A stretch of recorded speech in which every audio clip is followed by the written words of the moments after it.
l'enregistrement.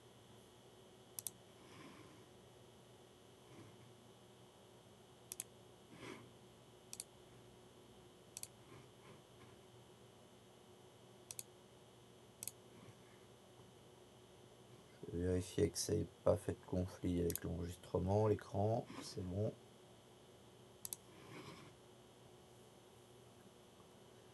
Ok. Donc, juste pour montrer vite fait, du coup avec Nagios j'avais réussi pas la version 11 mais la version précédente, celle qui est gratuite avec peu importe le nombre de machines. J'avais réussi du coup à installer un certain nombre de machines. Je vous remontrerai comment j'ai fait la semaine prochaine quand on sera au moment du script, parce que j'utilise justement un script. Et du coup, là on voit par exemple qu'il y a 4 machines qui sont down et 7 up.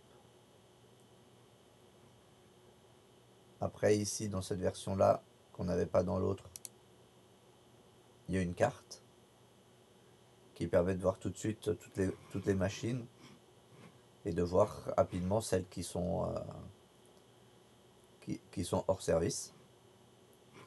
Donc ça permet de rapidement faire le point. Parce qu'après il suffit de cliquer dessus. Non, je ne vais pas cliquer dessus. Après on va dans les hosts, donc c'est-à-dire les machines. Là on peut voir aussi très facilement depuis quand ça a été fait. Enfin, de lesquelles machines répondent, ne répondent pas. Quand est-ce que ça a été vérifié en dernier. Et le test qui a été fait, donc un ping. Et on voit le taux de réponse du ping. Donc ça permet de voir aussi si on n'a pas des pings qui seraient anormaux dans certaines machines. Et après, on a le détail par service. Au niveau du HTTPS, SSH, la charge de la machine elle-même. Voilà, à quoi ça peut ressembler quand on a réussi à mettre un peu plus de détails. Après là, bon, les machines qui répondent pas, c'est que c'est probablement des machines qui ont changé d'adresse, que j'ai fait quelques. C'est des machines qui sont pas en statique. Et comme à un moment j'ai redémarré le serveur, elles sont pas forcément reparties à la même adresse. Et après, il est possible de rajouter d'autres services à monitorer en fonction des besoins et qui peuvent être différents selon chaque machine. Voilà, c'était pour un petit aperçu à quoi ça pouvait ressembler quand on avait peuplé un peu la surveillance.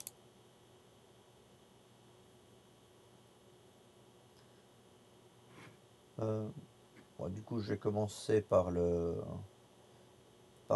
Linux. On descendra les couches du modèle OSI après. Donc là, les documents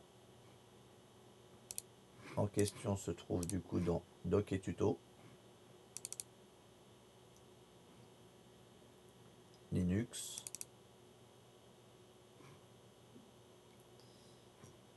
Et là, on va redescendre le premier que j'avais expliqué hier. Comme ça, on va retrouver les différents éléments. Vous me direz si ça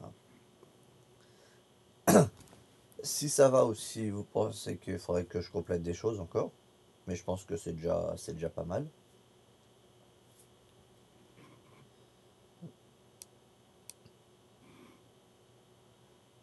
Donc voilà. Ici, du coup, vous avez le nom du répertoire. Et ensuite, une description dessus.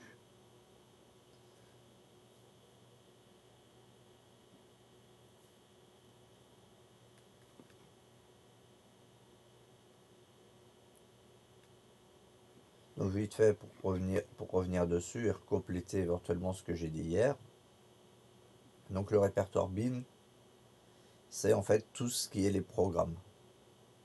ce qui va permettre de lancer les différentes applications et différentes commandes que vous utilisez,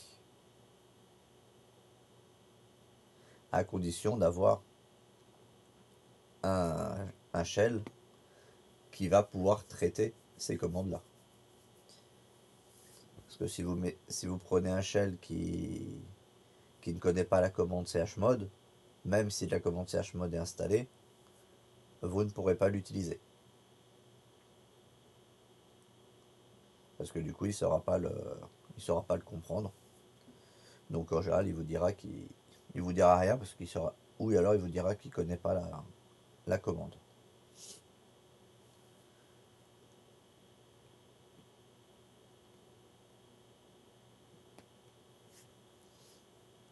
Donc le deuxième, le boot, je confirme ce que j'ai dit hier.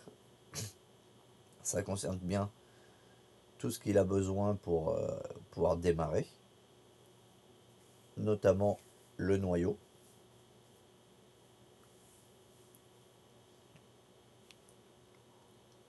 Dev, donc c'est bien les périphériques, qu'ils soient physiques ou virtuels.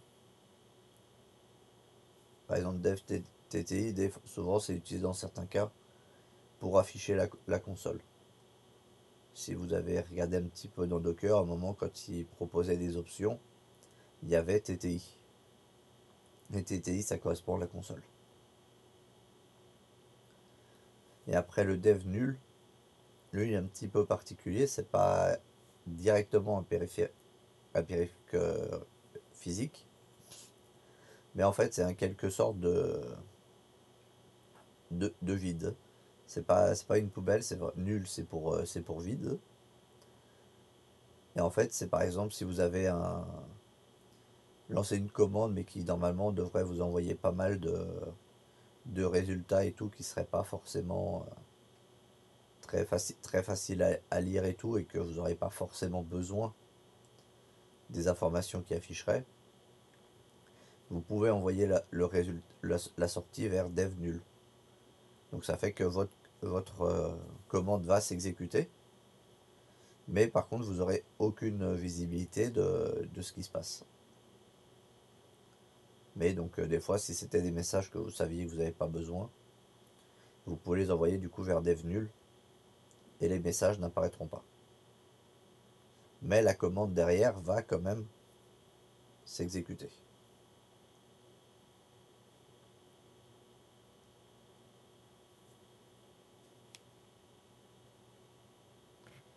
Donc etc, c'est tous les fichiers de configuration du système, comme je vous expliquais hier, notamment pour changer le hostname ou le fichier avec les passwords, pour voir les utilisateurs et les groupes dans le fichier etc group,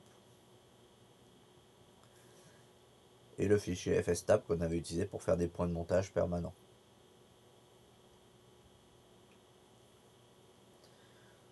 Donc le home, c'est bien le sous-répertoire par défaut où on met les répertoires personnels des différents utilisateurs. Chacun a le sien. Après, si vous voulez que d'autres personnes y aient accès, bah, vous modifiez les groupes.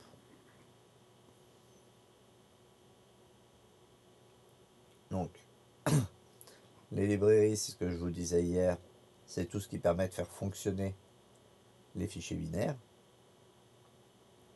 et qui est l'équivalent des fichiers DLL de Windows. Parce que dans Windows, il n'y a pas que juste l'exécutable, il faut toutes sortes de fichiers en plus pour faire fonctionner cet exécutable.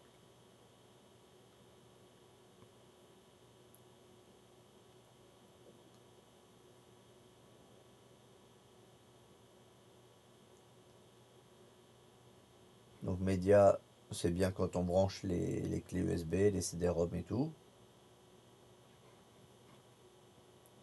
En fonction de comment le Linux est configuré, quand on branche une clé USB, elle peut être automatiquement montée.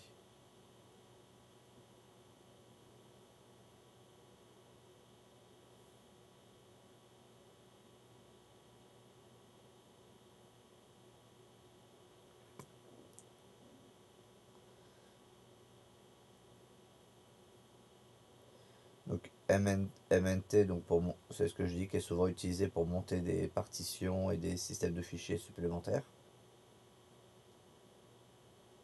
Donc bon, là des fois c'est temporaire, des fois c'est permanent, ça dépend les cas, ça dépend si on a rempli le fichier etc fstab. Mais par défaut, si on n'a pas rempli le fstab, tous les montages sont temporaires.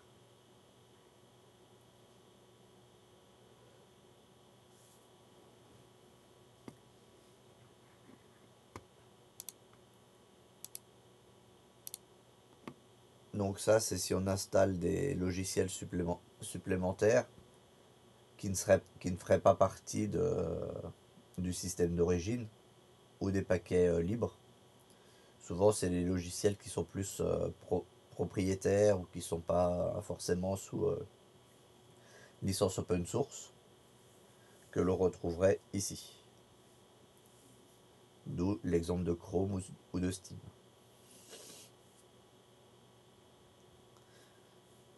Donc proc, c'est les processus.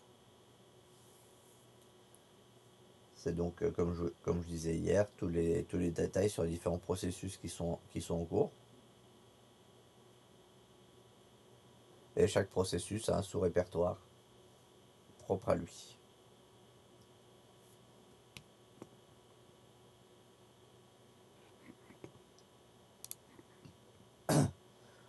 Donc oui, le root, j'avais oublié de le citer hier. Mais donc du coup, en fait, c'est l'équivalent du slash home, mais pour le super utilisateur root. Donc il n'y a que lui qui peut rentrer dans ce répertoire-là et voir les documents qui sont stockés dedans. Du moins par défaut. Après, vous pouvez toujours le changer, mais normalement, c'est pas dans les règles, on va dire, de changer les autorisations du root. Parce que s'il y a des scripts particuliers et tout, et que vous laissez les droits d'exécution à tout le monde, et que quelqu'un bidouille dessus, et bah du coup, il peut faire potentiellement beaucoup de dégâts.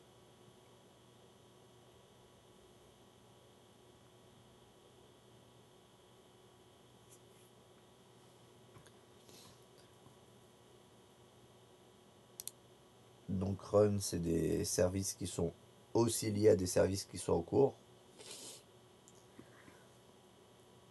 Donc, et après, c'est des fichiers qui sont temporaires. Souvent, c'est les fichiers qui servent justement à la liaison avec les processus, pour faire tourner les processus. Donc là, normalement, on stocke rien là-dessus. Vous n'avez pas spécialement y toucher. Sauf des fois à viser un point particulier. Comme on a vu pour le Docker, qui allait chercher un socket qui était normalement là-dedans, qui était là-dedans.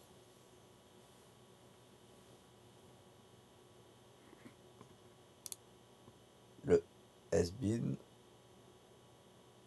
donc là c'est toutes les commandes qui sont réservées, tous les binaires qui sont réservés au super utilisateur pour faire des éléments supplémentaires.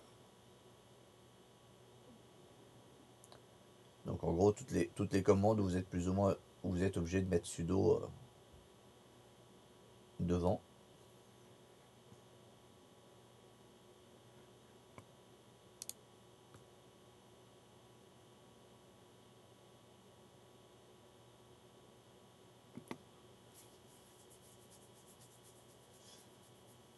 Donc ça, effectivement, j'en avais pas parlé, je n'étais plus sûr de ce que c'était. Donc c'est pour, pour stocker des fichiers spécifiques à des services. Là, l'exemple, c'est pour Apache ou Nginx. En général, c'est stocké dans var 3w html, mais ça peut être stocké ici. Des fois, il y a des services qu'on va installer. Plutôt que de le mettre dans le répertoire standard, on va dire, ils vont le mettre dans ce répertoire-là, dans le répertoire SRV. Donc si des fois vous avez installé une interface graphique, enfin une interface web pour des services et que vous ne les trouvez pas dans var 3W, il y a des chances que ça soit dans ce répertoire-là, dans le répertoire SRV.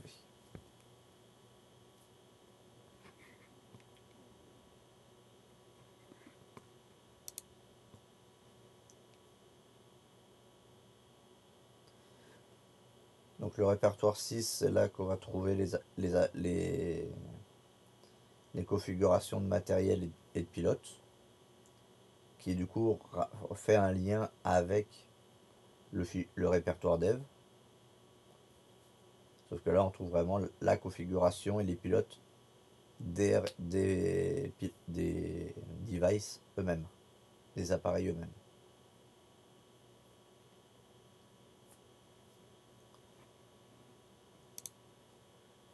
Donc le répertoire temp, TMP. Donc comme je disais, lui, il est réinitialisé normalement à chaque démarrage. Donc il ne faut pas l'utiliser pour garder des données. Mais il peut être utilisé en général pour décompresser des fichiers, par exemple, qu'on vient de télécharger. Plutôt que de les décompresser dans son répertoire personnel, on les décompresse dans le répertoire temp, si c'est des fichiers qui vont être qui sont transitoires et qui ne sont pas amenés à rester. Comme ça, dès qu'on redémarre la machine, c'est nettoyé. Bon, bien sûr, après, sur un serveur et tout qui normalement ne redémarre pas automatiquement, il faut bien penser éventuellement à aller le supprimer à la main si ça commence à s'accumuler.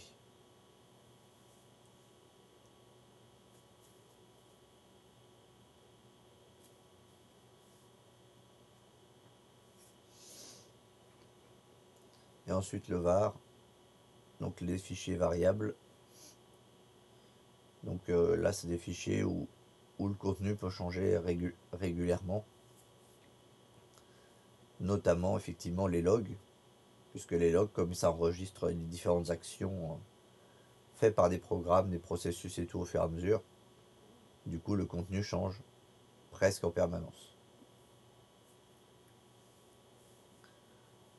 Donc le spool, ça c'est comme sur Windows, c'est le fichier d'impression pour les imprimantes. Le cache pour les applications et d'autres fichiers temporaires qui sont générés par des programmes. La différence ici, c'est que ces fichiers temporaires ne sont pas forcément supprimés hors démarrage. Parce que du coup, ça peut permettre de garder ces fichiers temporaires, ça peut permettre que l'application, au redémarrage, puisse redémarrer plus rapidement.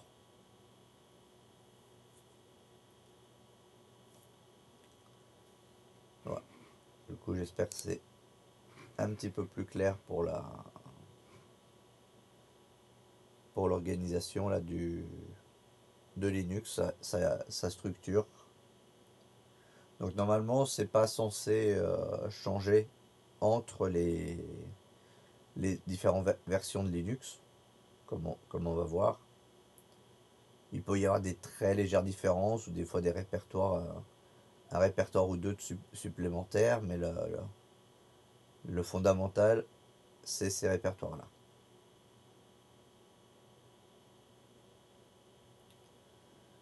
Donc du coup, est-ce qu'il y aurait des questions, des choses ou pas là-dessus?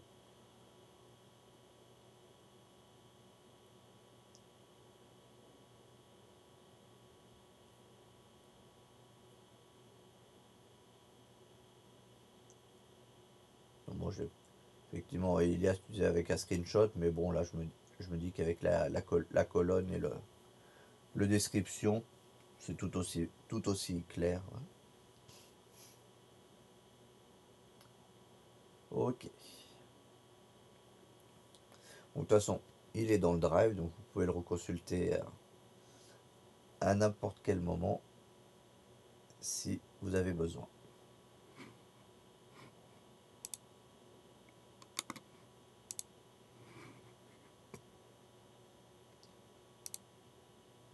Non, c'était celui-là, l'autre.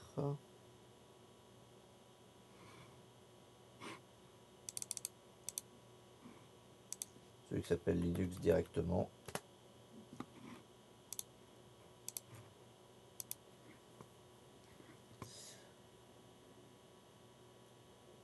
Donc là, petite description sur le mini historique sur le Linux, de quand est-ce qu'il a été créé et par qui. Donc 91 par Linus Torvalds. Bon, à un moment, je pense on va pas vous poser normalement de questions sur qui a créé Linux, ni son histoire, mais voilà, c'est pour avoir une petite base.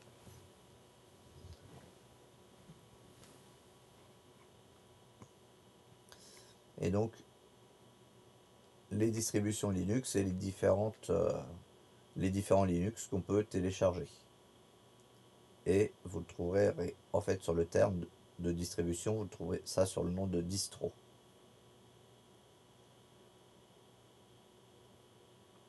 Aussi également.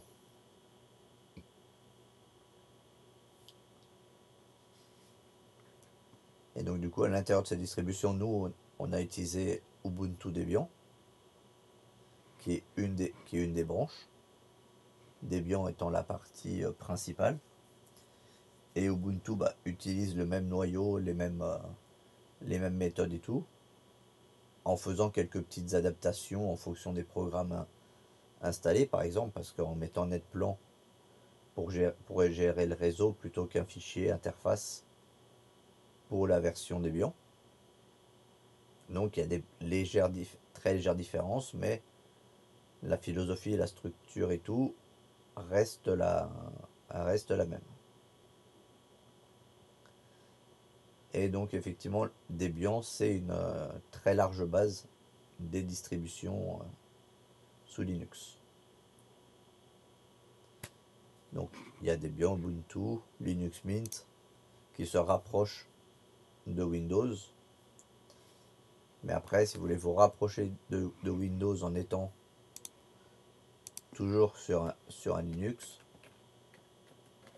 normalement c'est Linux FX.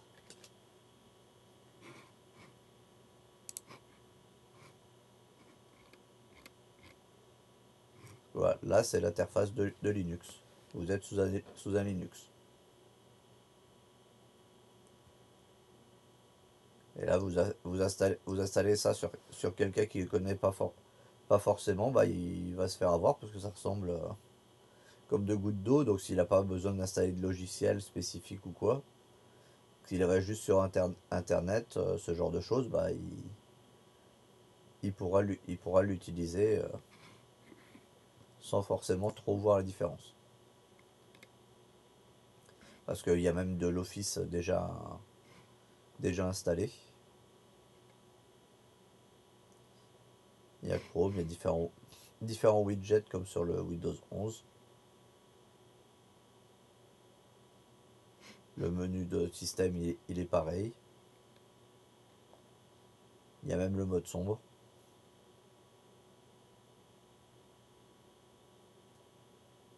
Ah, graphiquement, c'est pas pareil.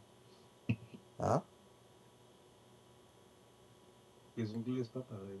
Oui, Pas il y a des forcément. trucs qui pourraient pas refaire exactement pareil. Mais ils ont même mis Wine, hein. Wine, en fait, c'est un logiciel qui permet d'exécuter des fichiers des fichiers Windows sur Linux. Et ils l'ont même mis en place pour pouvoir installer des logiciels directement à partir du fichier exe. Pas forcément pour tous les logiciels, mais voilà. Donc là, c'est vraiment la version, la même. Il y a même un Office déjà d'installer et qui est l'équivalent d'un Office qui a presque 365 avec le menu en ruban et tout. Donc forcément, il y a des petites différences, mais si on fait pas forcément trop attention, c'est pas forcément toujours si flagrant que ça, quoi. Donc ça peut être une première approche pour essayer de passer quelqu'un vers du Linux potentiellement.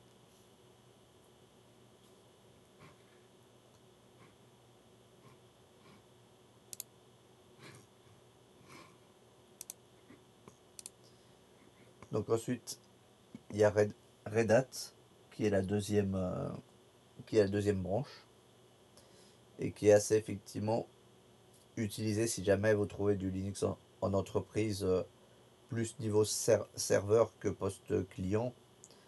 Vous allez trouver régulièrement vous pouvez trouver du Red Hat.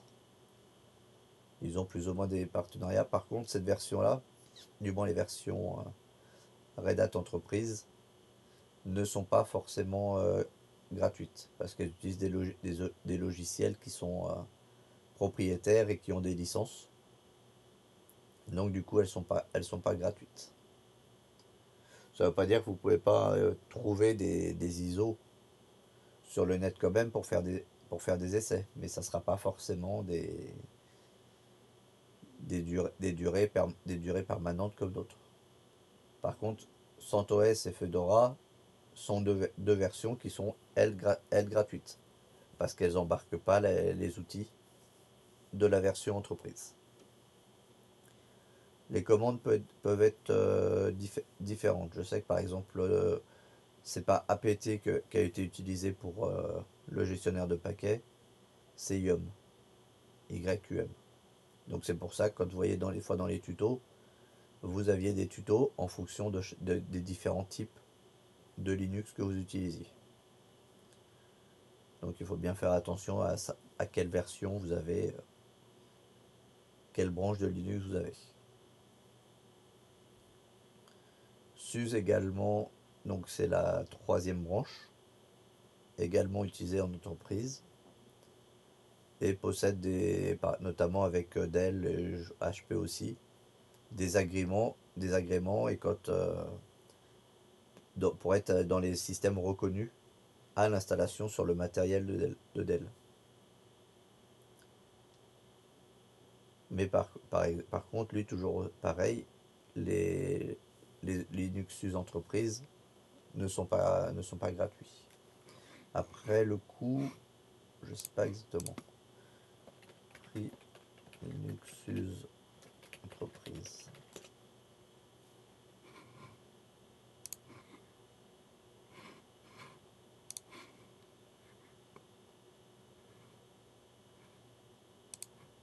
Bon, après, il y a plusieurs.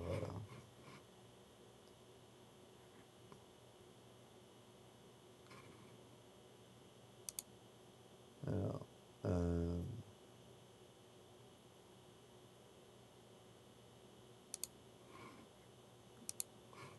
voilà, on est sur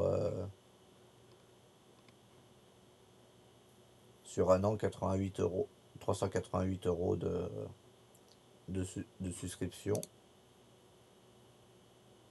Par contre, je sais pas pourquoi. Ah oui, d'accord. Par contre, si vous utilisez qu'une ou deux machines virtuelles, on est sur 728 euros par an. Il vaut mieux dire qu'on va utiliser un nombre illimité de machines. Mais par contre, si vous voulez qu'en même temps, ils fassent les patchs, les mises à jour et tout automatiquement, là, ça va coûter 2039 euros par an. Donc, après, si c'est une entreprise qui a beaucoup de machines à gérer et tout, bah, c'est pas forcément si cher que ça au niveau de l'entreprise. Et après, bah, ça dépend aussi du SLA. Parce que là, par exemple, s'il y a un problème le week-end, bah, du coup, vous avez pas d'assistance de disponible. Et pendant la moitié de la journée, c'est pas disponible. Donc après, bah, ça dépend des choses. Et là, si je fais télécharger, il y a quoi?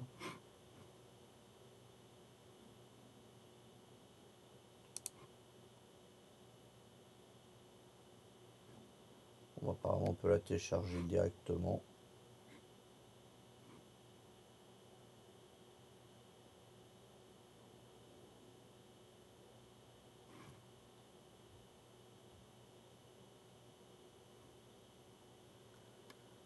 Du coup, là, on peut la télécharger quand même pour faire des essais.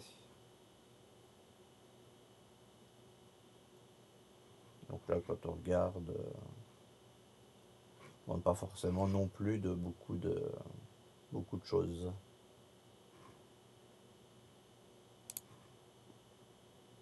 Ah mais non, ok, faut créer un compte. Je me disais bien aussi, ça paraissait bizarre. Et après, bah, Red Hat, je sais pas aussi où ils sont en prix, si on compare.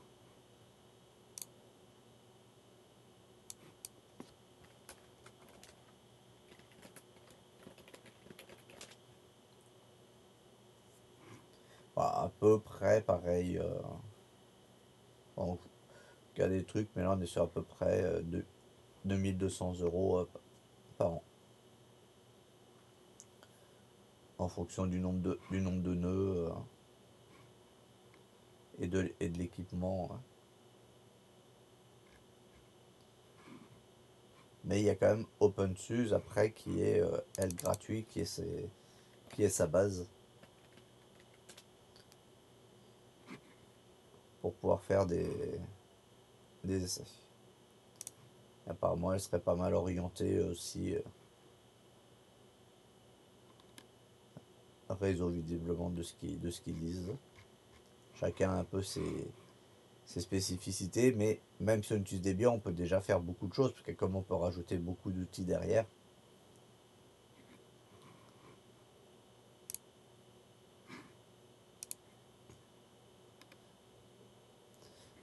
Et la quatrième, c'est la base Arc.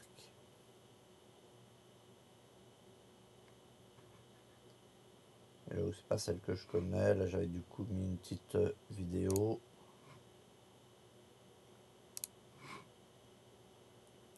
que je vous invite à regarder et qui du coup montre quel usage plutôt en fonction de chaque version de Linux. Donc au moins regarder les premières, parce qu'après c'est des variantes. Et donc si on prend par exemple OpenSUSE, En 2000. là il vous dit si c'est là maintenant c'est facile, si c'est plus pour les serveurs. Donc c'est pour ça qu'elle était pas mal. Elle pouvait être sympa cette Elle a vidéo. été très tôt une solution conviviale. Raspberry Pi OS, anciennement nommé Raspbian, est une des bien. Donc ça permet de classer les choses par rapport à des niveaux de difficulté aussi d'utilisation.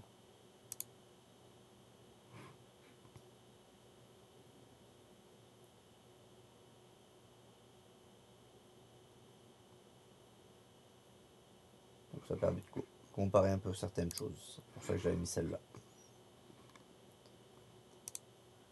Et après, du coup, un peu du pourquoi utiliser Linux.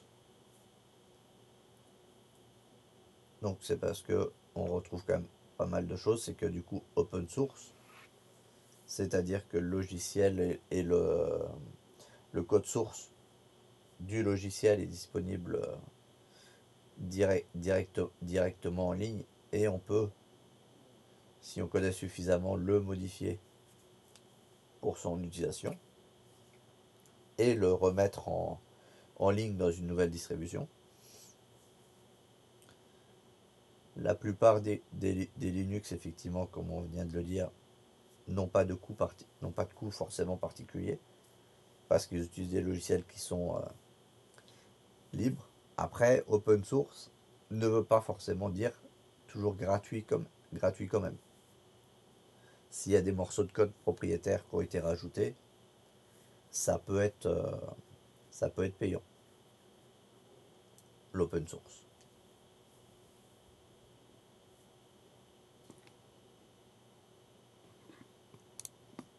Donc là, effectivement, c'est flexible parce que du coup, on peut modifier pas mal de choses, même jusqu'au noyau, si on sait suffisamment ce qu'on fait. Et le bureau, sous Windows, il y a 15 styles de bureau. Sous Linux, il y a beaucoup d'interfaces graphiques. Par exemple, si vous tapez interface graphique Ubuntu,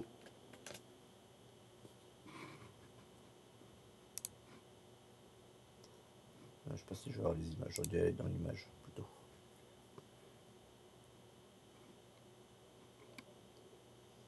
Il y a quelques images. Donc, par exemple, là, il y a GNOME, qui a le menu d'une façon. Il y a KDE Plasma, c'est d'une autre façon. Ubuntu Studio, c'est encore placé différemment. Certains rajoutent des logiciels supplémentaires spécifiques à eux. Il y a XFCE.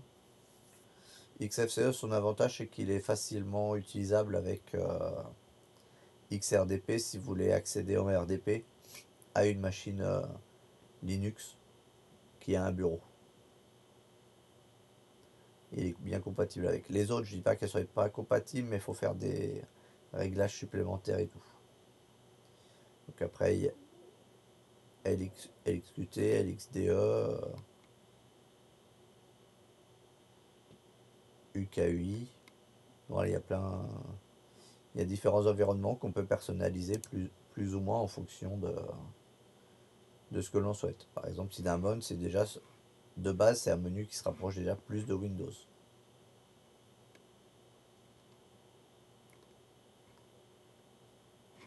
Voilà, on peut installer tout ça en interface graphique. Comme ça, les gens peuvent choisir ce qu'ils veulent. Même si y a éventuellement plusieurs personnes qui utilisent le même ordinateur, bah, chacun peut utiliser sa propre interface graphique. Puisqu'au moment de choisir l'ordinateur, on peut choisir l'interface graphique qui sera utilisée. Alors que Windows, il y a une interface graphique, point. On peut personnaliser les icônes, le fond et tout, mais la structure reste la même. Il y a en quelque sorte moins de personnalisation.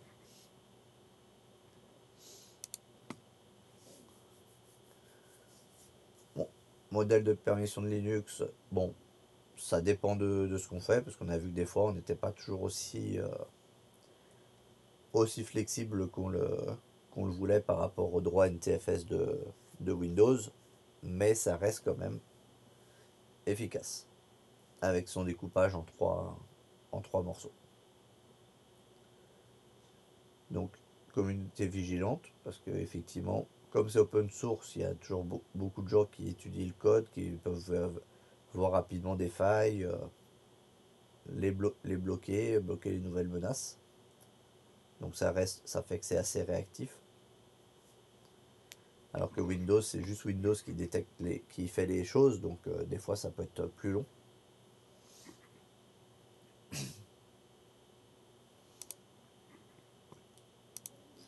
Donc beaucoup d'entreprises effectivement l'utilisent quand même derrière pour certains services où il faut être stable. Parce que c'est quand même vraiment la réputation de vraiment être stable, d'avoir vraiment très très peu de crash. Et le système de fichiers qui est multiple et qui peut permettre aussi de la stabilité en fonction de permettre d'adapter le système de fichiers en fonction des utilisations. Il y a certains systèmes de fichiers qui vont être plus efficaces sur les bases de données et tout, pour traiter les échanges plus rapides, et d'autres qui vont être plus adaptés pour le stockage ou pour la sauvegarde, par exemple avec le ZFS, qui permet de faire des snapshots, là où le EXT4 ne permet pas de faire des snapshots. Donc au niveau sécurité, éventuellement en cas de crash d'une machine, s'il y a le snapshot, on peut revenir beaucoup plus rapidement en ligne.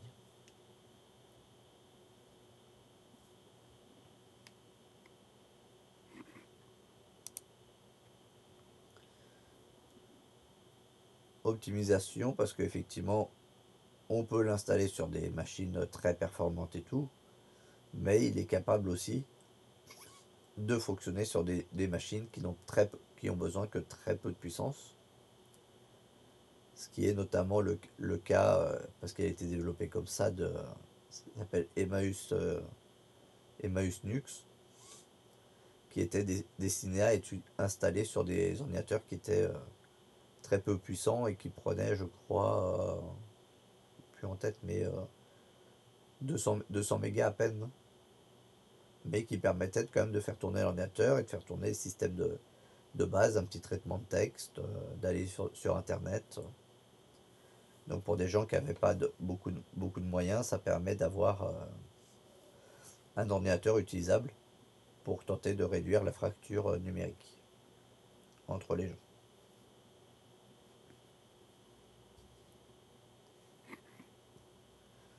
Donc bah là, ça va avec le fait de l'open source, c'est qu'il y a une très grande communauté support. On trouve énormément de documentation sur Linux, les différentes versions de Linux directement en ligne, accessibles gratuitement. Les forums sont en général actifs.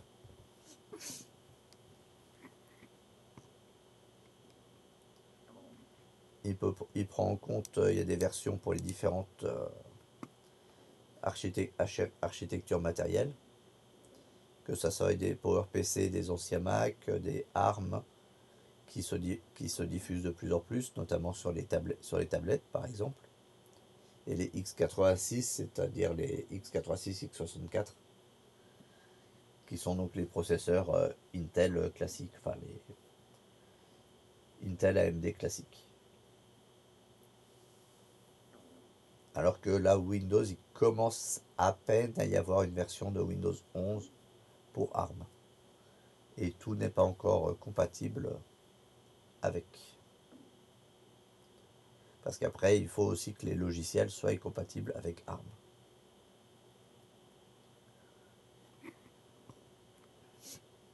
Et comme je disais, on peut utiliser aussi Wine, pas toujours le plus simple à utiliser, pour lancer des applications Windows directement sous Linux.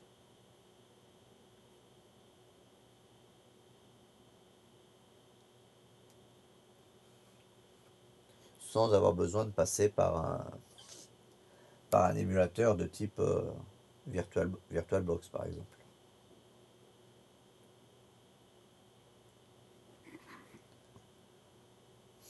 Après, bah, pour installer des logiciels, des fois il suffit juste de passer par le gestionnaire de paquets. Pas forcément besoin d'aller télécharger des choses sur différents sites et tout. Donc là, comme apt, yum et pacman, je sais plus lequel utilise, peut-être SUSE.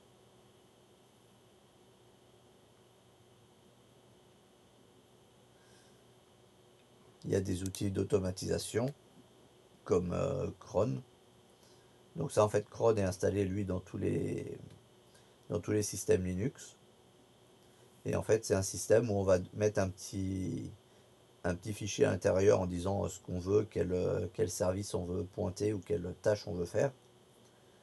Et on va lui dire de faire cette tâche-là tous les 5 minutes, 10 minutes, tous les mois, tous les 3 mois, en fonction de ce qu'on a besoin.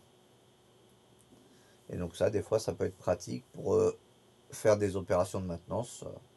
Par exemple, si votre serveur ne redémarre pas tous les jours ou même tous les 6 mois, bah du coup, si vous avez des fichiers temporaires ou quoi qui peuvent s'accumuler à des endroits, vous pouvez mettre un cron qui va permettre de supprimer tous les fichiers qui se trouvent dans tel répertoire tous les mois, par exemple, pour éviter d'accumuler des éventuelles données qui ne servent à rien. Et Ansible, du coup, lui n'est pas forcément que compatible avec Linux. Il est compatible aussi avec Windows pour faire des scripts d'installation des éléments et tout. Justement, j'étais en train de regarder ça et de regarder une comparaison avec un autre. Parce qu'après, il n'y a pas besoin d'agent, mais il faut avoir par exemple ouvert un SSH sur sur les différentes machines où on veut intervenir. Et après, du coup, bah, gérer certains éléments, comme mettre en place les mots de passe et tout. Mais potentiellement, ça permet effectivement de faire pas mal de choses avec. Donc je vais essayer de regarder ça, si les capacités, les facilités de mise en place. Si effectivement ça permet de déployer des choses assez facilement sans avoir besoin forcément de GPO ou quoi, ça peut éventuellement être intéressant comme chose. Et il y en a un autre qui existe du même genre mais qui utilise un agent, lui, qui s'appelle SALT, qui permet de faire ce qu'on appelle de l'orchestration de machines, selon des éléments qu'on leur demande des choses que leur demande de faire.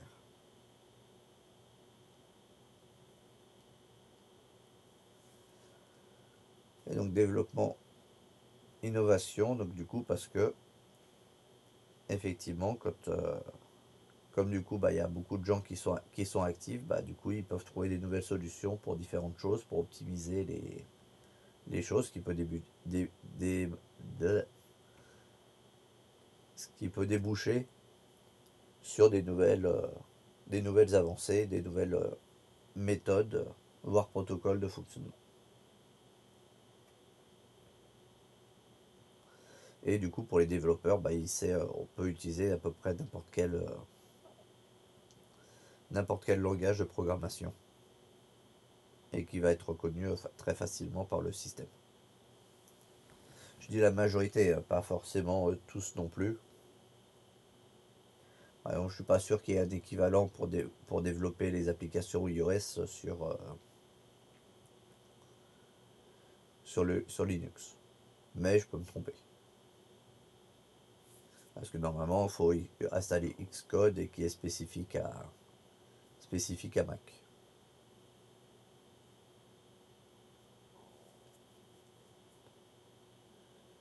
Donc voilà différents points qui peuvent donner pour lesquels on pourrait décider d'utiliser Linux.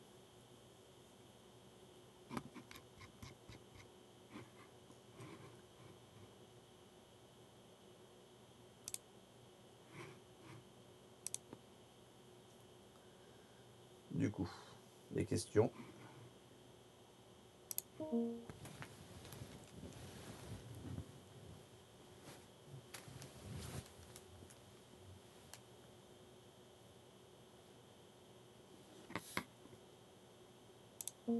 Oui, Ansible et Salt, c'est des logiciels qui vont permettre de faire plus ou moins des scripts.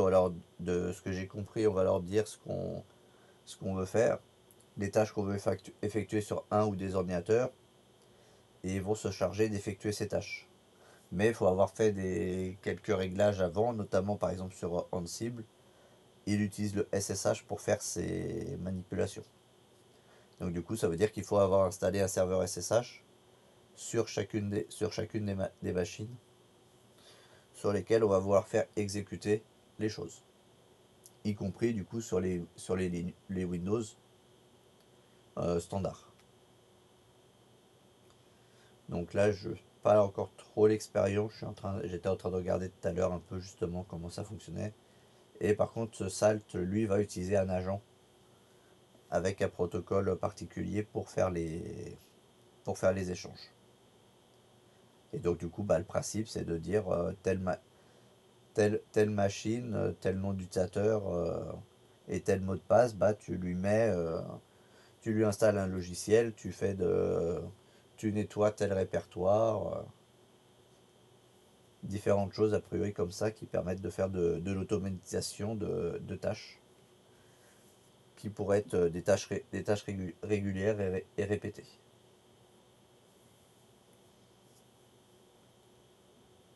Mais là, pour l'instant, j'ai pas encore suffisamment de recul dessus pour dire exactement comment ça marche. Mais de ce que j'ai compris, ça peut être effectivement utilisé des fois quand même. Mais après, ça va dépendre aussi. Il y aurait des limites au niveau en fonction de la taille de l'entreprise, parce que du coup, le fait de gérer le SSH, après, il faut quand même gérer un minimum la sécurité aussi, donc modifier les ports de connexion, comme je disais aussi de limiter éventuellement quelle machine est autorisée à accéder au SSH.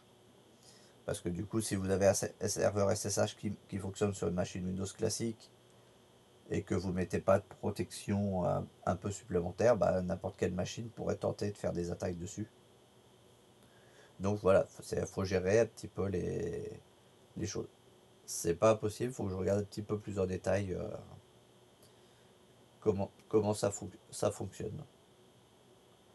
Parce qu'il y a toujours des outils qu'on ne peut pas tout connaître non plus comme ça, hein, même vous. Et c'est pour ça que je reviens sur le but de la veille technologique.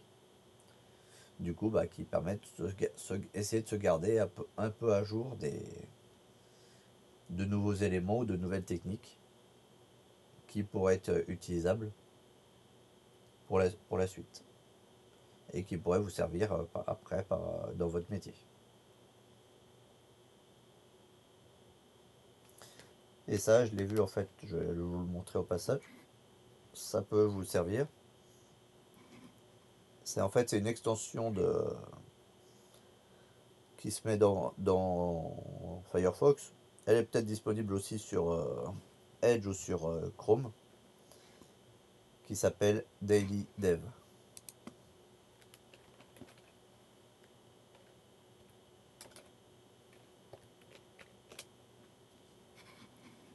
Et donc ça se présente comme ça. Quand vous avez un nouvel onglet, au lieu d'avoir une page vide, il vous affiche la page de Daily Dev. Et donc on peut voir les éléments, les choses populaires. Bah là par exemple, je n'avais pas vu celle-là. Je peux me mettre dessus.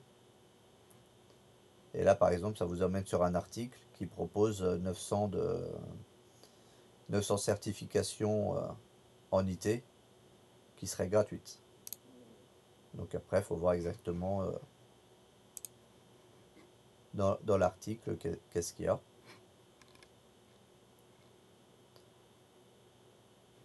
Donc des badges Cisco, enfin, il y a différentes choses.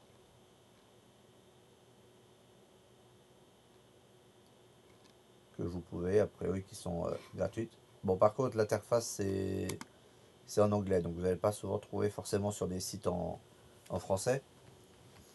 Mais au moins, ça vous permet quand même d'avoir une base et éventuellement d'aller chercher après des ressources en français. Ici, ce qui peut être pas mal ici, c'est que ça vous met directement le temps de lecture pour lire toute la page. Donc comme ça, bah, vous savez tout de suite si ça va être un article long ou pas. Et après, bah, vous avez du choix pour adapter ici, feed setting. Vous avez plein de choses, donc vous pouvez cocher les éléments que vous voulez voir ou pas voir.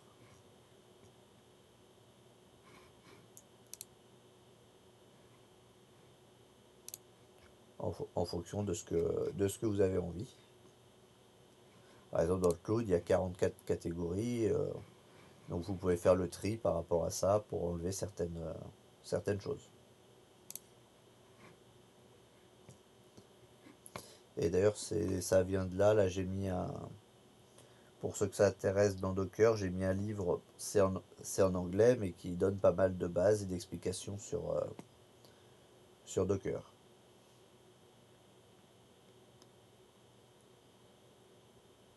Donc il y a des choses sur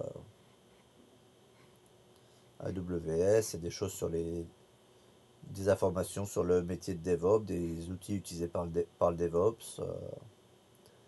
Ici, vous pouvez mettre en bookmark un élément pour y revenir plus tard. Il y a différentes choses, donc vous pouvez potentiellement tomber sur des articles qui vous intéressent et après vous utilisez vous pouvez aller rechercher après d'autres ressources une fois que vous avez trouvé une base. Donc après, là, si vous voulez faire des trucs plutôt sur les bases de données, bah, il y a des choses. Là, il y a un truc à nouveau sur Ansible. Jenkins normalement permet de faire du déploiement aussi, mais qui est plutôt orienté, de ce que j'ai compris, application et programmation, développement. Voilà. Donc elle peut être pas mal cette page-là potentiellement pour trouver des éléments. Après, c'est pas mal orienté, donc développement, mais il n'y a pas que ça. Après, si vous faites le tri dans les choses, là par exemple, il y a une cheat sheet sur Docker, bah après du coup vous pouvez aller voir ce qui se dit.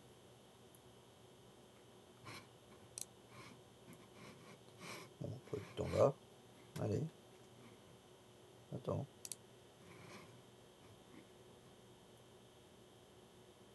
Et donc bah là vous trouvez les différentes commandes de base. Un peu comme on a vu hier, hein, le RM, le start, le stop, le pull. Là par exemple, le truc vous pouvez mettre des tags à des images pour les retrouver plus facilement selon des recherches. Ici c'est pour rentrer dans le conteneur en mode interactif. Ici commande pour copier du conteneur vers l'intérieur. Donc voilà, c'est le genre de truc que vous pouvez potentiellement trouver.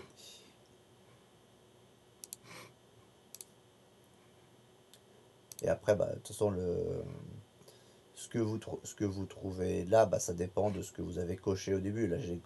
Là, j'ai laissé un peu tout, mais je pourrais supprimer pas mal de choses si je voulais. Et donc ça, c'est un outil potentiel de veille technologique pour vous.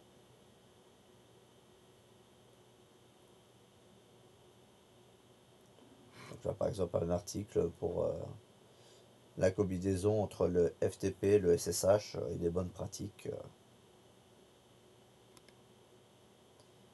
qui permettraient d'améliorer les choses.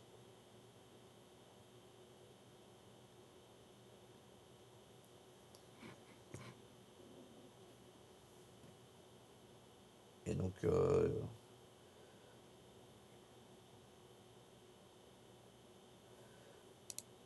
du coup, et qu'est-ce que je disais? Oui, on parlait d'Ansible, donc ça va permettre de faire de l'automatisation. Donc là, je vais regarder un peu de mon côté si ça effectivement peut être utile ou pas comme méthode. Enfin, je dis pas, non, ça sera forcément utile, mais la facilité de mise en place ou pas pour qu'on puisse faire un test. Donc ça, de toute façon, ça sera pas avant le stage si jamais on en parle. Là. Et après, qui sait, peut-être que là où vous êtes, vous allez peut-être tomber sur certains qui utilisent Ansible. Hein, donc, du coup, bah, vous aurez une vue plus précise de son utilisation. Mais à l'instant T, je ne peux pas vous en dire beaucoup plus que ça.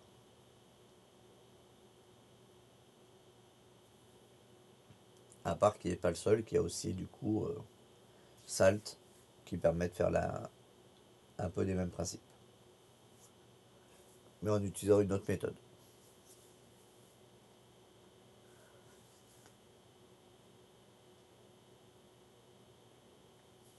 Donc maintenant, pour les distributions Linux, vous allez sur Google, vous tapez Linux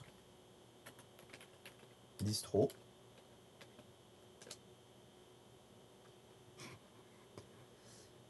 Et le site c'est DistroWatch.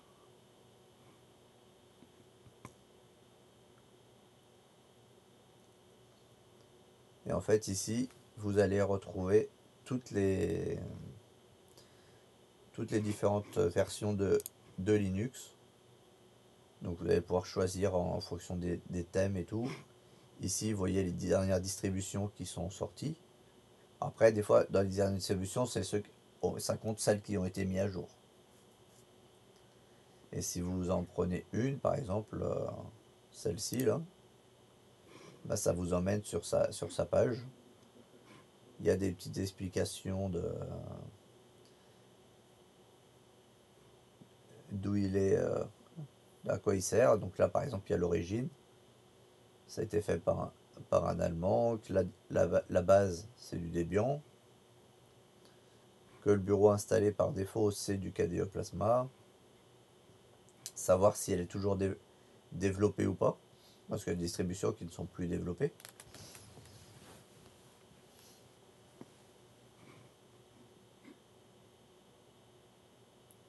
Et donc des fois, c'est juste que là, ils ont mis quelques menus déjà propres à eux. C'est pour ça qu'ils ont fait leur propre version.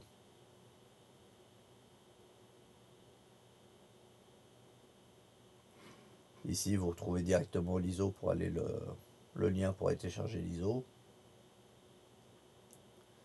Et ça met le détail des différents paquets qui sont dessus et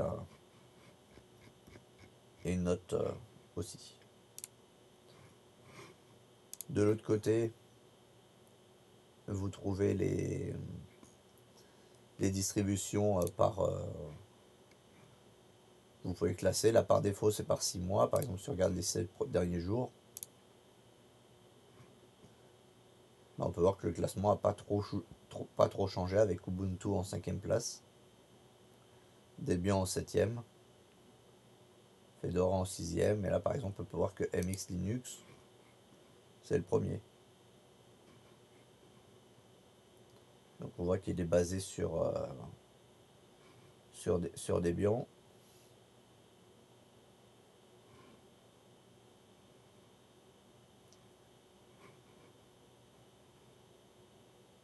Et donc là apparemment il utiliserait assez peu de ressources et tout.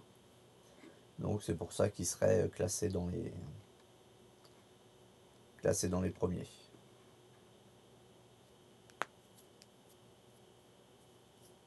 Et si jamais il y avait une version qui était payante, bah vous auriez le prix ici. Donc là il vous montre les différentes langues qui sont prises en charge, les différents processeurs. On retrouve vraiment toutes les informations qu'on a besoin. Et après bah, vous pouvez faire des filtres par type de Linux. Si par exemple vous êtes intéressé par un peu plus spécifique, mais on va dire Batocera par exemple, vous pouvez faire actualiser. Et là bon, on voit qu'il n'y a pas eu de mise à jour forcément depuis quelques temps. Mais si vous mettez Debian par exemple, Debian là, voilà, vous allez voir toutes les releases, les différentes modifications, et vous pouvez remonter assez loin dans les informations. Après, je crois, il me semble qu'il y avait une recherche par type, le nom. Parce qu'après, il y a des versions vraiment spécialisées des fois de Linux. Là, on peut voir les mises à jour de différents paquets, par exemple. Avec Docker, il y a eu une mise à jour le 20 septembre. Il y a des podcasts, mais il me semble qu'on pourrait rechercher par style.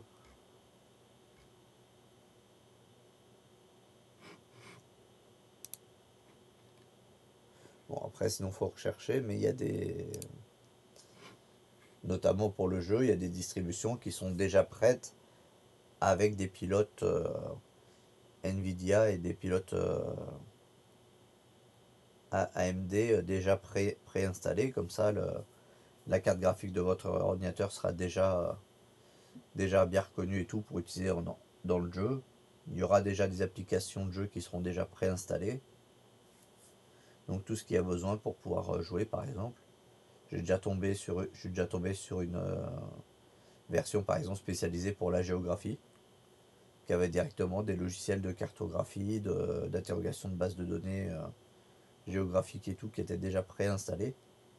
Certains c'était juste des versions de démonstration, mais c'était déjà préinstallé. Après, si ça nous plaît, ça permettait de tester, et ça, si ça nous plaisait, bah, ça permettait d'enregistrer dessus. Et donc ça, c'était du Linux, et donc on peut en trouver pour à peu près tout. Mint, donc ça c'est celui qui était l'autre qui ressemble à Windows, mais pas aussi flagrant que sans être aussi flagrant que l'autre. Mais c'est pour ça qu'il est en tête de classement, il est souvent utilisé pour les bases et tout. Et on dévore OS par exemple. Lui par exemple c'est du Arc Linux, c'est pas du Debian.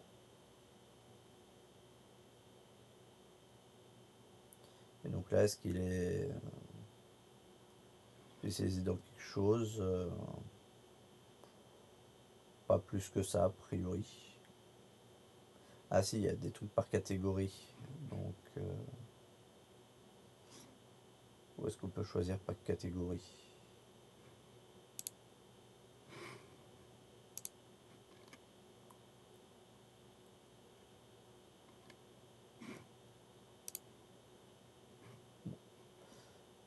Je sais plus, je le vois pas. Il me semblait qu'il y avait un truc par catégorie.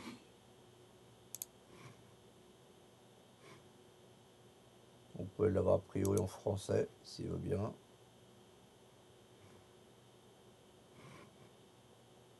Ok. Fine, cherche distro advance. Voilà. Voilà, catégorie. Par exemple, vous avez une qui est plus orientée sur les firewalls, par exemple. Plus pour le gaming. Celles qui sont plus faites pour les vieux PC. Vous avez les trucs Force Enix, c'est pour analyser les données. Les données réseau notamment. Donc là on va dire qu'on veut du Linux. Là c'est si on veut utiliser une base en particulier, pardon. Donc là je vais mettre basé sur du Debian ou de l'Ubuntu. Si on veut un type de bureau en particulier, donc on peut vraiment choisir comme on a envie. En fonction des types de paquets qu'on veut utiliser, de la taille du média, des langues supportées, et après ben, on valide.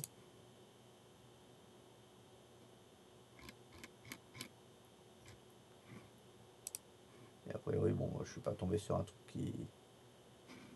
qui colle, je sais pas pourquoi. Donc je vais retirer des choses, on va voir.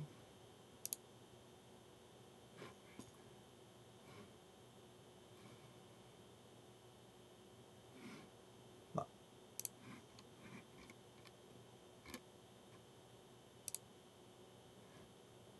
Bon bah je sais pas, peut-être pas envie de marcher la recherche. Ah si d'accord, c'était en dessous. Et donc là forcément comme on est Force Enix, la première qu'on trouve c'est Kali Linux, qui est en 21e position dans le test, parce que c'est vraiment une, euh, une distribution qui est spécialisée sur la sécurité et potentiellement, en fonction de comment c'est utilisé, sur le hacking. Donc là, à la limite, avant de partir en pause, vous allez aller la télécharger et on va faire un petit essai pour vous montrer des outils. Je vais vous montrer un peu des outils qui sont dessus. Donc là, vous allez récupérer soit sur le site directement de Kali Linux, soit en passant par là, l'ISO, ou vous pouvez récupérer directement la machine virtuelle. Donc là,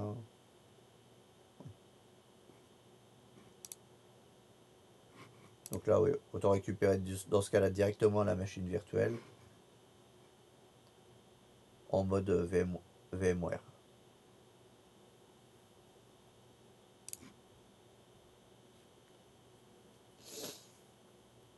Comme ça, il n'y aura plus qu'à l'installer, qu'à la monter, elle sera déjà installée. Donc pour montrer, pour faire des essais. Et donc du coup, il avait sorti aussi... Ah bah, il m'a changé la page.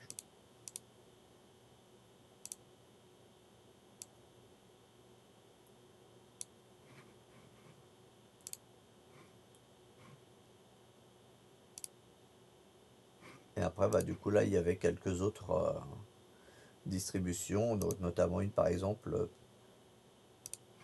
Pentoo, qui est utilisée pour faire des tests de pénétration pour tester les défenses d'un serveur ou d'un système.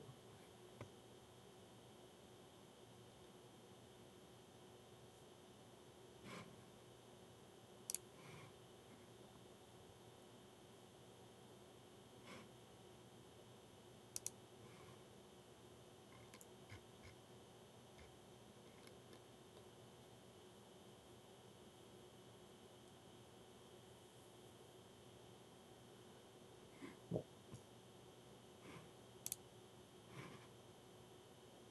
Bah, les téléchargements, tu peux aller directement sur Kali Linux, parce que de toute façon c'est là qu'il en est. À la limite, je peux le remettre s'il y a un souci.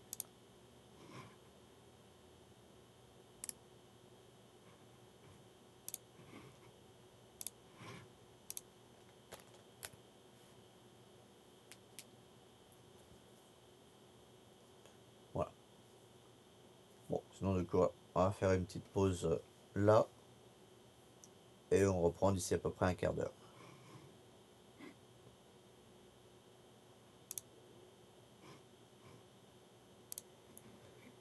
Ok. Du coup, acheter un œil à Kali Linux, qui du coup embarque beaucoup d'outils de réseau, de tests, beaucoup de shells différents pour tester différentes commandes et tout. Donc qui peut permettre de tester des moyens d'attaque et des moyens de défense contre des attaqueurs. Donc effectivement, elle a la réputation, on va dire, de hacker parce qu'elle contient tous les outils, mais après ça dépend comment on utilise les choses. Donc si vous voulez lancer du coup, une fois que vous avez fait extrait le Linux, comme l'autre fois, vous avez le fichier VMX que vous allez ouvrir avec Workstation, VMware Workstation, ce qui va vous donner ici. Et là, si vous regardez la description avant, il vous dit du coup que l'username et le password, c'est Kali. Par contre, il vous prévient que c'est un clavier anglais, américain en l'occurrence. Donc du coup, il faudra faire attention avec le A. Donc dans ce cas, vous le démarrez.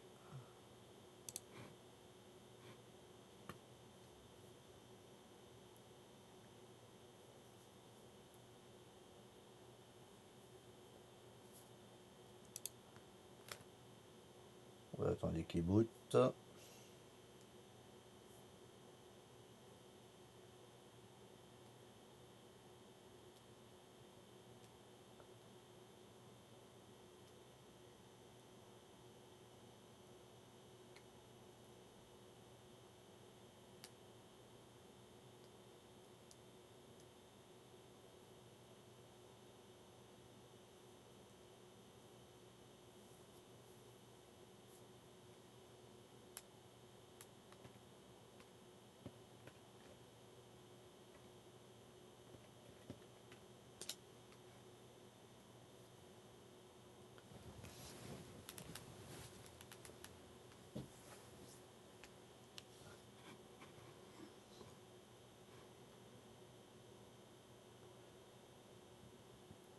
là ici, donc vous êtes arrivé sur l'écran d'accueil. Ici tout de suite on voit un bouton avec l'utilisation du CPU, ça permet de voir quand on va lancer certaines choses, savoir si ça bouffe beaucoup de CPU. Et si vous cliquez dessus, vous pouvez avoir des détails sur les processus et tout, à l'instar du gestionnaire de tâches. Et comme dans le gestionnaire de tâches, on peut stopper ou tuer des processus directement à partir de là.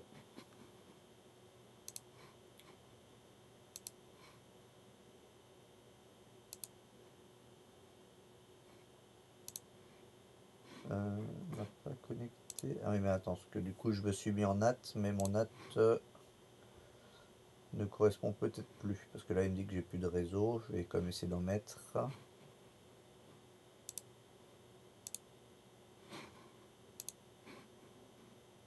Oui, il est sur le 11.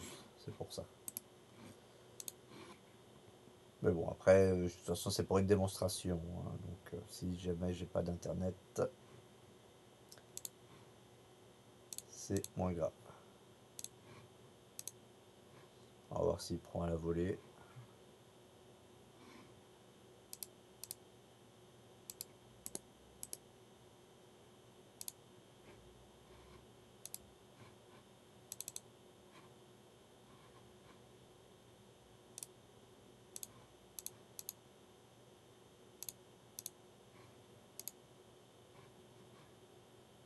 Voilà, là, il l'a pris. C'est bon. Donc maintenant, ce qui va nous intéresser, c'est ici, dans les applications.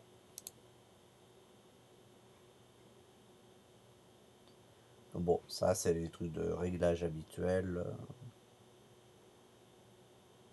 Il y a des petits trucs avancés pour Kali Linux, mais bon, on reste sur des choses assez classiques. Enfin, là, on peut augmenter de la sécurité en bloquant certaines choses.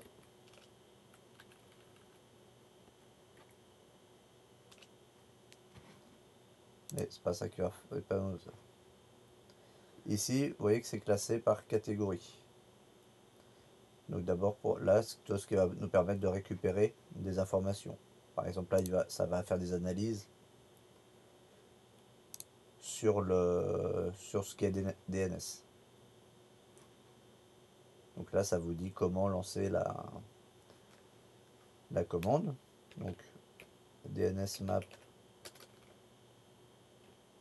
J'aurais dû reconfigurer mon clavier.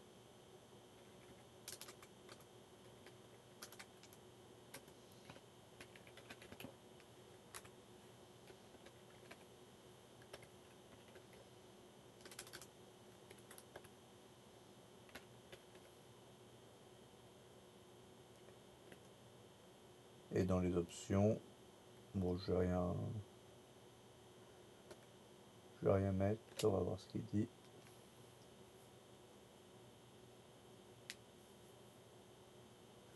Donc là, il essaie de regarder un peu tous les sous-domaines qu'il pourrait y avoir pour ce site-là. Comme ça peut permettre de récupérer, tenter de récupérer voir si on voit les sous-domaines et tenter éventuellement les attaques par les sous-domaines plutôt que le domaine principal, par exemple, qui potentiellement pourrait être moins protégé. On peut récupérer des informations, bien sûr, comme le Nmap sur les ports et le réseau. Là, il y en a plusieurs, mais Nmap est très utilisé aussi, un peu partout, pour voir pour les routes.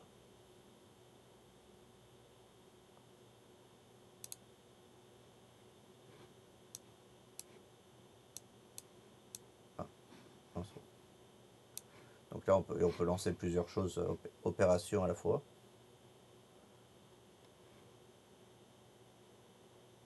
Je sais pas,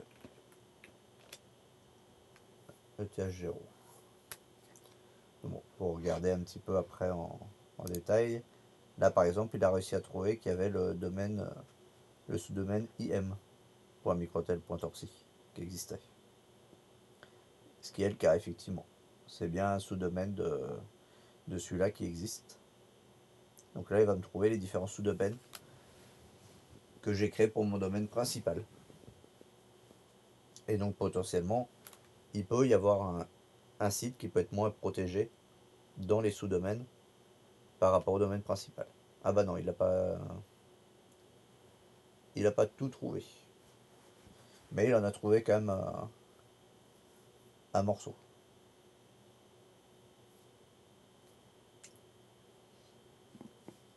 Et donc ça peut théoriquement après être des vecteurs d'attaque ou pour tenter justement les défenses.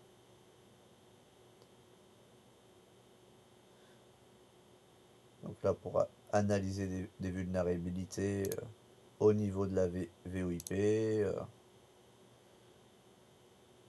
au niveau du TCP. Après je dis pas que je connaisse forcément l'utilisation des outils, mais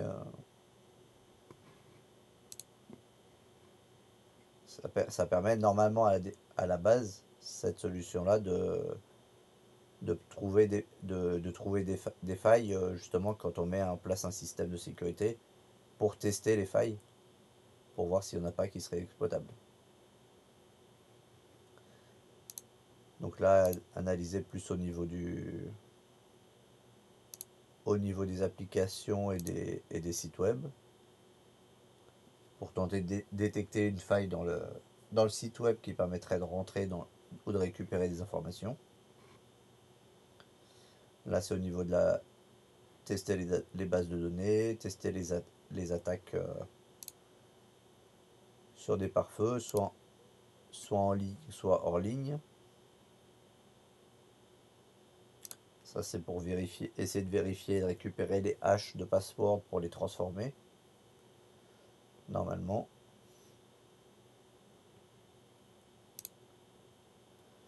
Là, normalement, c'est d'utiliser, je pense,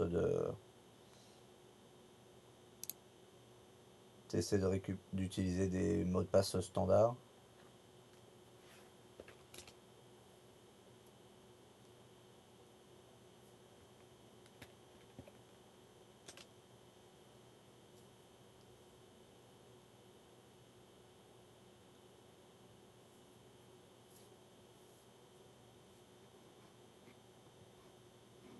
Donc là, non, ça doit permettre de tester les mots de passe. Ici, wireless, ça va permettre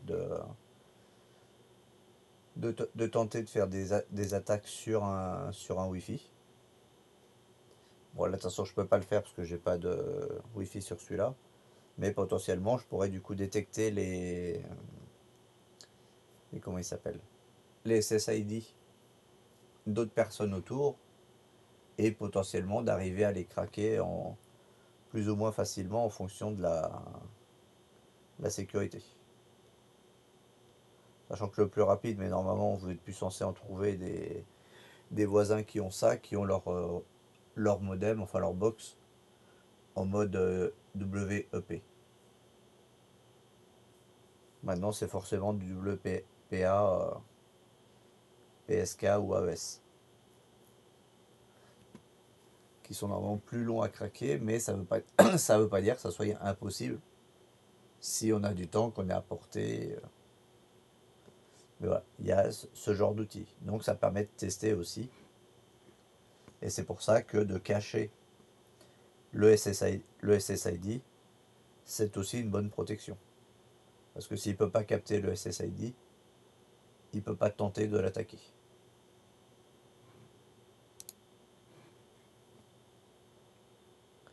Là, bah, ça c'est une fois qu'on a trouvé les failles, bah, c'est pour exploiter les failles.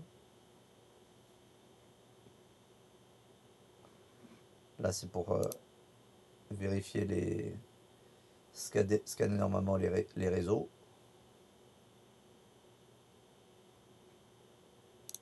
Spoofing, c'est pour essayer de se faire passer pour quelqu'un d'autre. C'est-à-dire en essayant de récupérer l'adresse MAC de quelqu'un qui serait autorisé alors que c'est pas, en réalité c'est pas lui. Donc du coup on fait croire qu'on a l'autorisation, puisqu'on a l'adresse de quelqu'un d'autre. C'est ce qu'on appelle le spoofing. On se fait passer pour quelqu'un d'autre pour effectuer des attaques.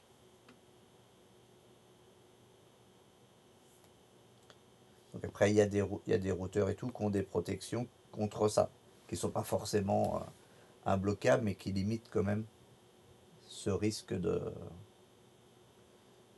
d'attaque. Ici, on retrouve Wireshark aussi pour vérifier un peu ce qui peut se passer sur des réseaux. Là, ici, c'est pour aller à changer son adresse MAC pour une fois qu'on a récupéré l'autre.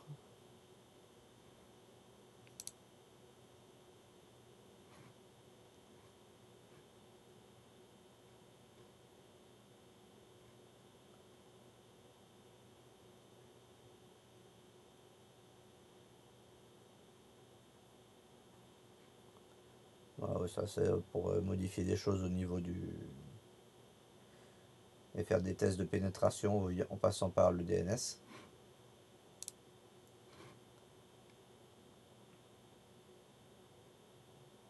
Ça c'est une fois qu'on a réussi à rentrer.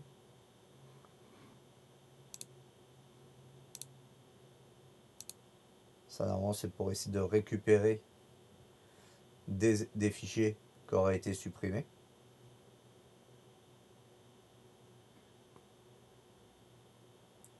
Donc ce qui peut servir si effectivement à un moment vous avez un crash de machine potentiel et que du coup le disque ne veut pas vraiment bien redémarrer et tout, vous pouvez tenter d'utiliser ce genre d'outil pour récupérer des fichiers.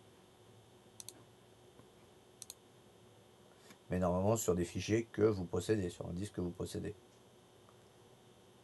Mais du coup il peut utiliser pour récupérer sur n'importe quel disque. Donc tout ça c'est des outils qui peuvent aussi permettre de récupérer des éléments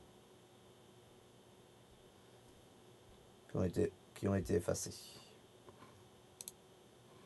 ou supprimés. Que ce soit volontaire ou involontaire.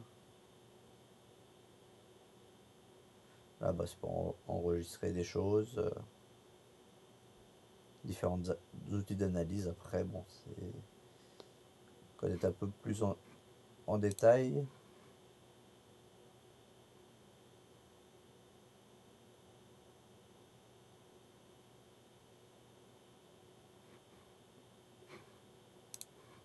Voilà. Du coup, voilà, avec tous ces outils-là, effectivement, si vous voulez, dans la protection système, test de pénétration et tout, ce sont tous ces outils-là que vous allez pouvoir utiliser et qui sont déjà du coup regroupés en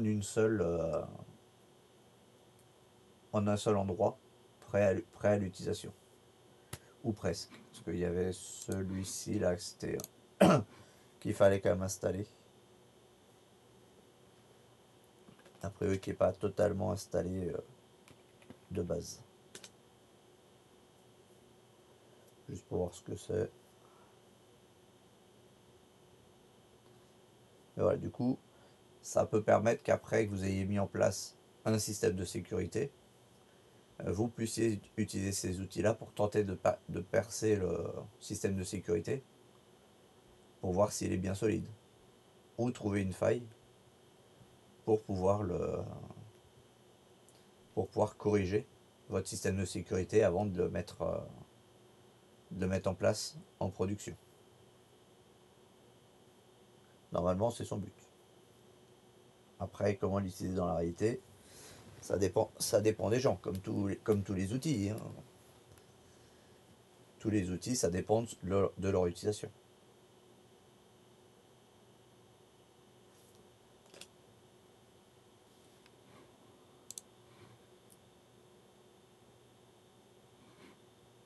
Là, si on le relance.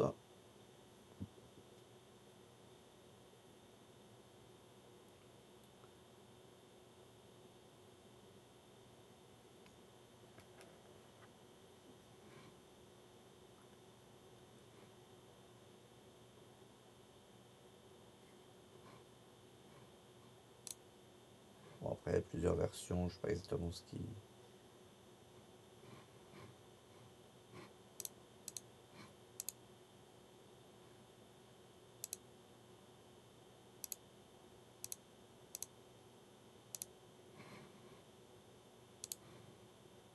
Après, bon, c'est pour analyser, je pense, du réseau et tout.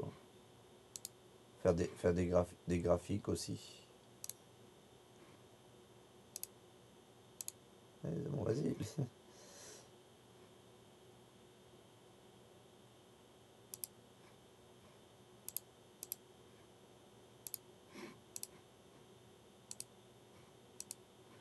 Après, on peut rajouter des trucs pour faire des suivis et tout. Bon, après, il y a des outils, des fois, qui sont pointus. Mais si par la suite vous voulez avancer là-dedans et tout, au moins déjà vous savez que vous avez tous ces outils-là qui sont mis en place. Après, bah, c'est à vous de rechercher, de regarder un peu déjà dans la documentation et tout. Mais normalement, Kali Linux, il y a déjà beaucoup de documentation et de forums. Par exemple, ici, là, vous avez des outils pour obtenir des certifications et des cours. Vous avez des outils utiles. Vous avez les forums, les documentations sur le site. Et il y avait ce qui peut être intéressant. Ici, c'est le hub des vulnérabilités. Pour justement voir toute une liste de vulnérabilités qui ont été détectées.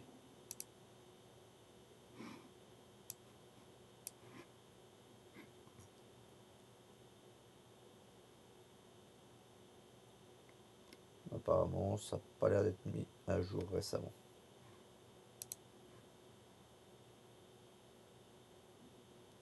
Bon, apparemment, c'est plus maintenu. Mais potentiellement, ça regroupait des ressources sur des failles. Mais c'est pas le seul site. Voilà, c'était pour une petite démonstration de Kali Linux qui effectivement est une version de Linux aussi très spécialisée, mais qui est aussi du coup très connue et très utilisée dans certains domaines. Mais après, ça n'empêche pas que si on veut ajouter d'autres choses dans la théorie, on peut aussi installer d'autres applications par rapport à, par rapport à ça. Ça reste une distribution, donc on peut rajouter des éléments à notre guise. Donc ici, bah, dans l'application, vous avez Keyboard qui va vous permettre normalement de changer le layout et donc de pouvoir rajouter par exemple le français. Si vous voulez un clavier en AZERTY à la place.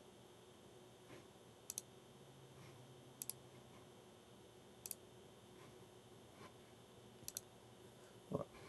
Des petites questions éventuelles là-dessus.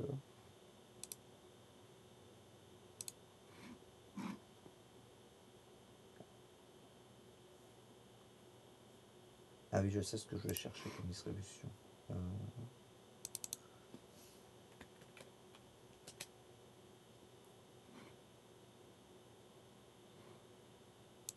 LDAP.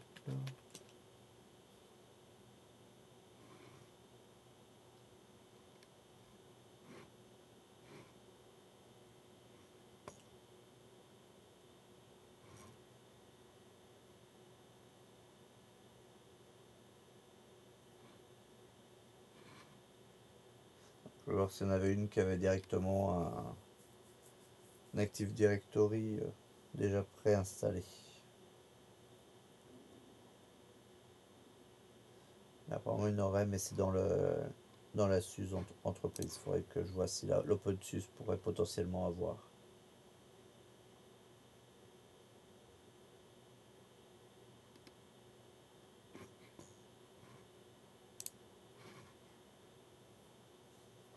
Ok, donc rien de particulier là à voir en plus. ou de questions, je veux dire, ou même sur Linux en général.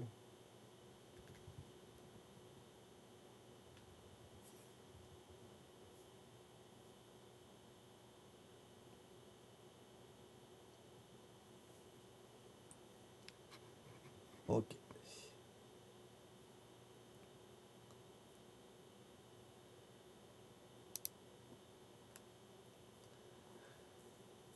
Euh, donc du coup, ouais, bon, on va s'arrêter là pour ce morceau-là. Je vais faire